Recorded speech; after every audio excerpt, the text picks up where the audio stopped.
warahmatullahi wabarakatuh. Jumpa lagi di channel Nugroho Room. Bagaimana rekan-rekan kabarnya Nugroho Room? Saya harapkan semuanya baik-baik saja, tetap lancar seperti aktivitas biasa ya, walaupun di tengah pandemi seperti ini.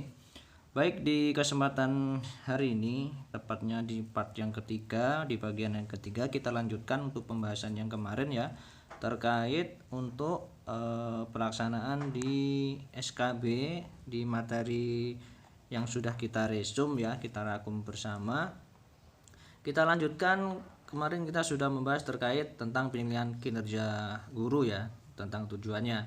Kita lanjutkan untuk fungsinya. Jadi penilaian kinerja guru itu atau PKG itu ada dua fungsi tujuannya. Yang pertama itu mengukur kapabilitas kerja guru dalam melaksanakan setiap kompetensi yang ada pada kegiatan atau aktivitas bimbingan pembelajaran ya, dan tugas tambahan yang sesuai dengan tujuan sekolah. Maka dari itu, hasil PKG itu merupakan figur kinerja guru yang bisa memberikan cerminan dari keunggulan dan kelemahan guru. Figur guru juga bisa diartikan sebagai analisis evaluasi skill agar para guru bisa mengembangkan keterampilan lain sehingga kualitas atau proses pembelajaran semakin naik level ya. Itu untuk fungsi yang pertama. Sedangkan yang kedua itu mengevaluasi angka kredit ya. ASN itu pasti ada, khususnya guru ada angka kredit ya untuk kenaikan pangkat biasanya. Jadi fungsi penilaian guru itu juga mengevaluasi angka kredit yang dapat guru kualitas ya, didapat dari guru yang kualitas pembelajarannya, implementasi tugas dan bimbingan tambahan yang sesuai dengan fungsi sekolah. Aktivitas penilaian kinerja dilaksanakan setiap tahun, biasanya dalam kurun waktu 1 tahun ada untuk PKG ya, agar bertujuan nantinya kualitas guru bisa berkembang dan aktivitas peningkatan promosi dan karir guru dalam kepangkatan juga bisa dipertimbangkan. Jadi kalau sudah lulus PKG biasanya untuk kenaikan pangkat bisa dipermudah, dan pada saat ini juga biasanya kita menggunakan karya tulis ilmiah ya atau best practice seperti itu. Kita lanjutkan materi yang berikutnya. Ini ada kompetensi, 4 kompetensi guru ya. Ini materi pokok sekali dan wajib tahu ya. Ada profesional, kepribadian, sosial dan pedagogik ya. Jadi berlandasan peraturan Menteri nomor 16 tahun 2007, ini landasan hukumnya. Jadi kompetensi tersebut itu dijelaskan pada faktor yang harus bisa ditampilkan dan dipahami dalam berbagai aktivitas, sikap, dan tindakan ketika melakukan pembelajaran dan bimbingan. Sementara untuk tanggung jawab tambahan yang cocok dengan fungsi sekolah. PKG atau penilaian kinerja guru dilaksanakan berlandaskan kompetensi yang sudah ditentukan. Contohnya sebagai kepala atau wali sekolah, pengasuh perpustakaan atau bimbingan ekstrakurikuler. Untuk aspek penilaian kinerja itu sendiri, aspek penilaian kinerja guru ya, nantinya agar mendapatkan hasil penilaian yang maksimal. Jadi PPAG memiliki elemen yang harus dipenuhi, antaranya valid. Valid artinya bila faktor yang diukur benar dalam menilai elemen guru saat melakukan kegiatan bimbingan pembelajaran sesuai dengan tujuan dan fungsi sekolah, maka sistem penilaian kinerja bisa dikatakan valid. Kemudian ada reliable, jadi bila pelaksanaannya memiliki kepercayaan yang tinggi dalam aktivitas yang dilaksanakan dan mampu berdampak pada guru yang sedang dinilai, maka sistem penilaian kinerja guru itu bisa dibilang reliable ya, stabil, walaupun diuji berulang-ulang kali tetap hasilnya akan bagus. Kemudian praktis, jadi jika pelaksanaannya bisa dilakukan dengan gampang dan siapapun bisa dengan level kepercayaan dan validitas terjamin terhadap semua ketentuan, maka penilaian sistem penilaian kinerja guru itu bisa dikatakan praktis. Setelah itu ada juga, kita masih di sini tentang prinsip penilaian kinerja guru ya. Dalam pelaksanaan PKG ini bisa memiliki dampak dan bisa bertanggung jawab, maka PKG itu dituntut untuk prinsipnya. Jadi prinsipnya itu ada 4 ya untuk yang ini. Yang pertama, sesuai ketentuan. Dalam pelaksanaannya, penilaian kinerja guru dituntut untuk sesuai dengan kebijakan dan aturan yang telah ditetapkan. Kemudian berdasarkan kinerja. Faktor yang bisa dinilai dalam PKG adalah kapabilitas yang bisa dinilai dan diperhatikan sesuai dengan tanggung jawab atau tugas guru dalam mengamalkan aktivitas bimbingan, pembelajaran dan kewajiban tambahan sehari-hari yang berdasarkan pada fungsi dan tujuan sekolah. Kemudian yang ketiga, berlandasan dokumen. Jadi faktor yang berhubungan dengan aktivitas penilaian kinerja guru itu adalah mereka yang dituntut untuk menguasai setiap ketetapan dokumen yang berhubungan dengan sistem PKG.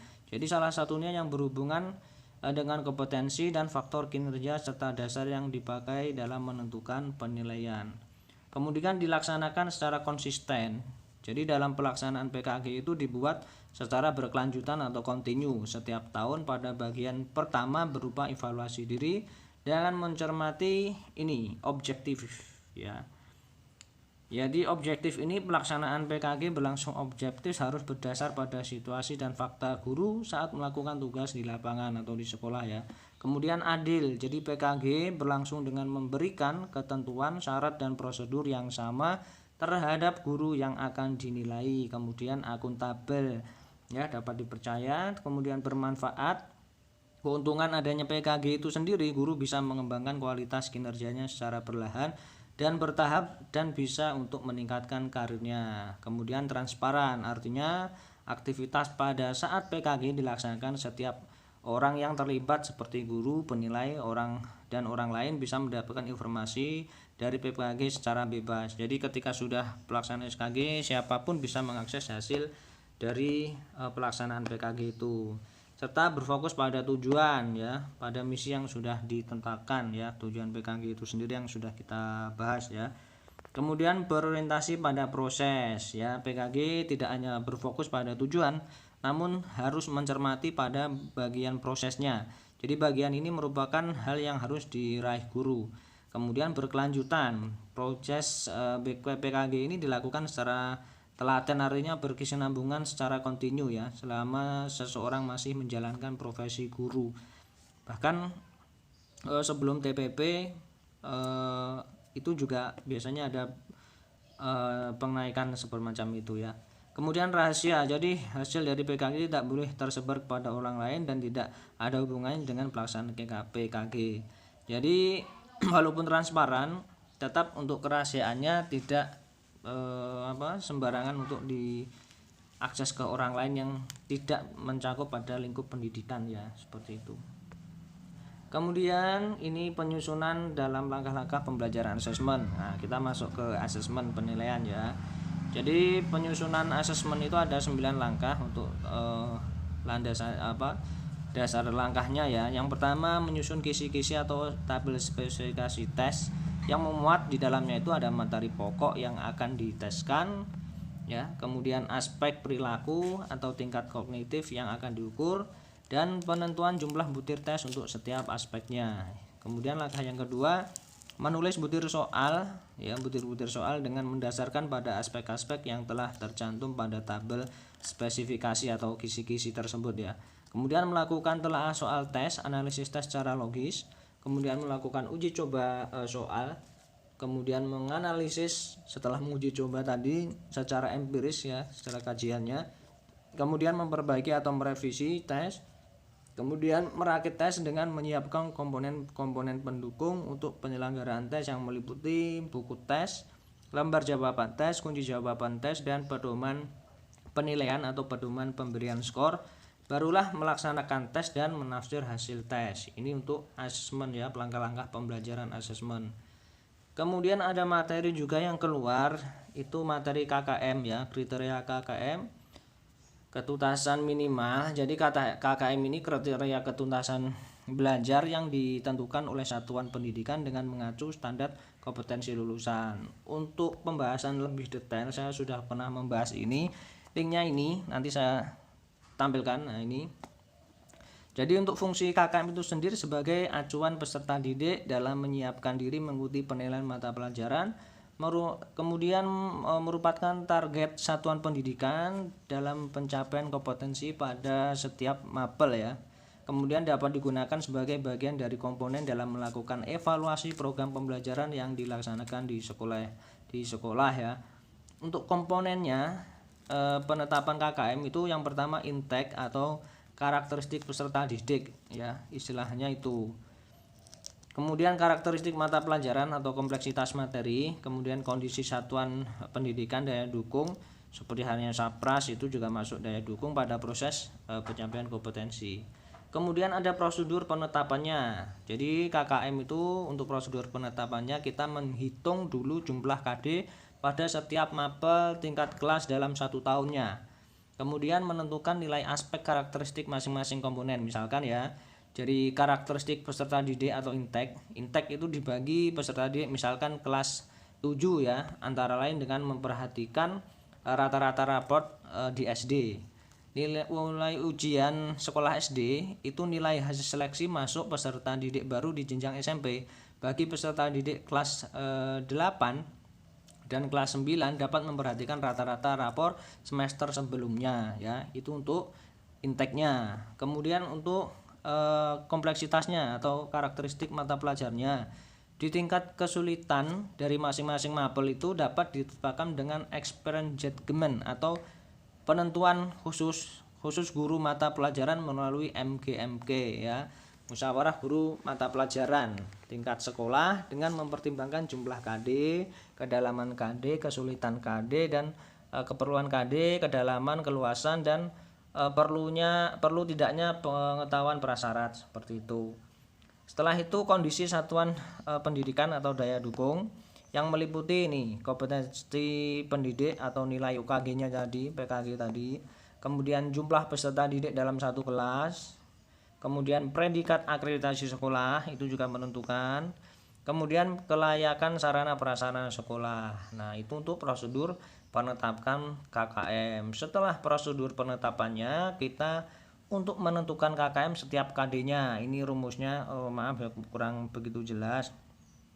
Jadi KKM-nya itu jumlah total itu dibagi jumlah aspek yang dinilai ya. Misalkan untuk lebih jelasnya nanti saya di link deskripsi nanti ada saya tampilkan untuk khusus pembahasan tuntas terkait KKM ya. Karena ini gambarnya tidak begitu nampak ya. Kemudian ada skalanya juga ya, untuk rentang nilainya juga ada. Nah, yang jelas ini, jika KD memiliki kriteria kompleksitas tinggi, daya dukung tinggi, dan intake peserta didik sedang, maka nilai KKM-nya adalah 1 ditambah 3 ditambah 2 dibagi 9 dikali 100 ya, sama dengan 66,7. Untuk rentang nilai juga ada di pembahasan sebelumnya ya. Kemudian nilai KKM misalkan merupakan angka bulat, misalkan nilai KKM-nya 67. Jika KD memiliki kriteria kompleksitas tinggi dan daya dukungnya tinggi, intake-nya sedang, maka KKM-nya adalah ini ya, sama ini. Jadi dibulatkan. Intinya penentuan KKM setiap mapel itu rumusnya KKM mapel itu jumlah total KKM per KD-nya itu dibagi jumlah total KD ya. Misal KKM-nya 60, rentang predikatnya nilai maksimal dikurangi KKM per 3, berarti 100 dikurangi 60 dibagi 3. 3 itu apa? Dari ya tadi aspek intake ya, terus daya dukung dan kompleksitas tadi ya. Hasilnya seperti ini 13,33. Itu ya. Jadi angka 3 pada rumus diperoleh dari predikat selain D ya. Jadi ABC untuk jumlah interval ya. Sehingga intervalnya seperti ini ya. Kita lewati saja. Kemudian masuk ke materi remedial dan pengayaan. Nah, kemarin di SKB tes itu juga keluar terkait remedi dan pengayaan. Cuma bentuknya soal deskripsi ya. Tapi yang jelas materinya rekan-rekan harus paham agar kalau materinya paham, bagaimanapun bentuk soalnya entah dirubah atau seperti dimodifikasi, pasti rekan-rekan bisa paham ya. Kita lanjutkan. Untuk remedial itu merupakan suatu bantuan untuk mengatasi kesulitan belajar Kemudian ada beberapa program yang bisa dijalankan atau dijadikan acuan ya pada saat melakukan remedial, antara lain dari bidang menghitung, membaca, dan memahami serta menulis. Fungsi remedial itu ada 6 ya. Kita bahas satu persatu. Yang pertama fungsi remedial, fungsi korektif. Fungsi korektif ini itu artinya pada saat melalui pengajaran remedial dapat dilakukan pembetulan atau perbaikan, kata kuncinya itu korektif ya, terhadap hal-hal yang dipandang belum memenuhi apa yang diharapkan dalam keseluruhan proses pembelajaran. Kemudian fungsi pemahaman. Dengan pengajaran remedial memungkinkan guru, siswa, atau pihak-pihak lainnya akan dapat memperoleh pemahaman yang lebih baik dan komprehensif mengenai pribadi siswa. Kemudian fungsi penyesuaian. Jadi pengajaran remedial dapat membentuk siswa untuk bisa beradaptasi atau penyesuaian diri dengan lingkungannya atau proses belajarnya ya. Jadi bisa dikatakan bahwa siswa dapat belajar sesuai dengan kemampuannya sehingga peluang untuk mencapai hasil yang lebih baik itu semakin besar. Itu untuk fungsi penyesuaiannya. Untuk fungsi pengayaannya dari remedi itu, pengajaran remedial akan dapat memperkaya proses pembelajaran sehingga materi yang tidak disampaikan dalam pengajaran reguler akan dapat diperoleh melalui pengajaran remedial. Jadi kalau yang regulernya tidak tuntas bisa disampaikan diperoleh melalui pengajaran remedial. Kemudian fungsi akselerasi ya, dengan pengajaran remedial dapat diperoleh hasil belajar yang lebih baik dengan menggunakan waktu yang efektif dan efisien. Intinya mempercepat ya, akselerasi itu. Kemudian fungsi terapeutik, artinya bahwa secara langsung atau tidak pengajaran remedial akan dapat membantu penyembuhan atau memperbaiki kondisi-kondisi kepribadian siswa yang diperkiraan menunjukkan adanya penyimpangan ya. Jelas kalau remedi itu berarti ada yang tidak tuntas di siswa, makanya ada fungsi terapeutik seperti itu ya, terapeutik. Kemudian dalam pelaksanaan pembelajaran remedial itu disesuaikan dengan jenis tingkat kesulitan peserta didik ya. Caranya sebagaimana? Yang pertama, pada pelaksanaan pembelajaran remedial, individu kriterianya apabila kurang dari 20%. Nah, ini kemarin juga keluar ya. Apabila kurang dari 20%, pemberian bimbingan secara individu ya. Misalkan di dalam satu kelas ada 28 siswa. Kemudian 8 siswa lolos, terus yang nilainya ngepres itu 10, yang remedi 10. Nah, itu kita juga akumulasikan berapa persen kira-kira. Apabila kurang dari 20%, maka ada pembimbingan secara individu. Hal ini dilakukan untuk apa? Ya. Jadi dilakukan nanti apabila anak yang mengalami kesulitan yang berbeda itu memerlukan bimbingan secara individu. Bimbingan yang diberikan disesuaikan dengan tingkat kesulitan yang dialami oleh peserta didik ya. Nah, lantas apabila misalkan dikasih soal 20% atau lebih sampai 50% ya, rentannya 20% sampai 50%, itu adanya pemberian bimbingan secara kelompok ya. Jadi hal ini dilakukan apabila dalam pembelajaran klasikal ada beberapa peserta didik yang mengalami kesulitan yang sama, seperti itu tujuannya ya. Kemudian pemberian pembelajaran ulang apabila lebih dari 50% ya. Misalkan katakanlah dari 20 siswa dalam satu kelas. Kemudian 15 siswa atau mungkin katakanlah 11 ya. 11 siswa kok di bawah KKM semua, itu diadakan pemberian pembelajaran ulang ya. Merujuknya ke peraturan tadi ya, perundang-undang Permendikbud tadi yang dilakukan jadi dengan cara penyederhanaannya materi. Jadi materinya tidak plek sama, tapi disederhanakan, variasi cara penyajiannya juga, pemberian tes atau pertanyaan menarik secara lisan maupun tulisan dengan metode dan media yang berbeda. Jadi pemberian pembelajaran ulang ini dilakukan apabila semua peserta didik mengalami kesulitan. Pembelajaran ulang itu dilakukan dengan cara penyederhanaan materi, variasi cara penyajian dan penyederhanaannya atau tes pertanyaannya. Kemudian pemanfaatan tutor sebaya, ini juga kita perlu bantuan peserta didik juga Jadi peserta didik itu dibantu teman sekelasnya setelah mencapai KKM ya, baik secara individu maupun kelompok seperti itu. Kemudian manfaat remedial. Jadi manfaat remedial itu memahami dirinya ya, khususnya yang menyangkut prestasi belajar meliputi segi kekuatan, kelemahan, jenis dan sifat kesulitan.